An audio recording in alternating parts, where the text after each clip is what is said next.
Okay, so there's this 90-day rule. And if we need to file a SAR and it's continuing activity, how do we know what our timeline needs to look like? Well, I've got it all here in italics, and we're going to walk through this because this is very confusing. Even people who know the continuing activity rules, they get confused by the continuing activity rules. So let's lay it out here. So take a look at number one.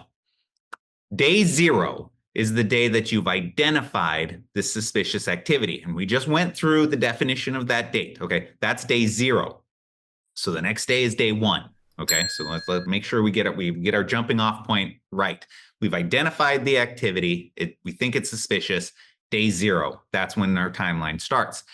You have 30 days, right? 30 calendar days to file that initial SAR. Okay, so you have that timeline. It's laying out.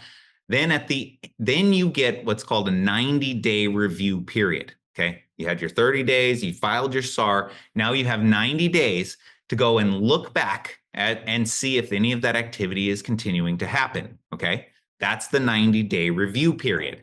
That's day 120. Okay, so day 30, filed your SAR. Day 120, that's the end of the review period.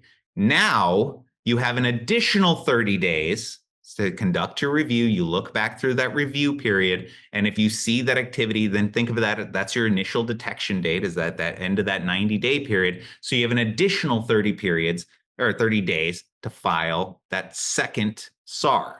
Okay, that's the logic. Don't get it twisted. It's you have the end, you file your SAR, you have 90 days can go by, then you have 30 days to file that subsequent SAR. Okay, so it's very confusing. And then really the logic for this time frame is that it should approximately end up where you're filing 3 SARs over a 12-month period, right? So you have that 150 days, 150 days, 150 days. I get it. It's confusing, especially when you start doing the math, especially when you're filing SARs early. That's the way that it's intended to work.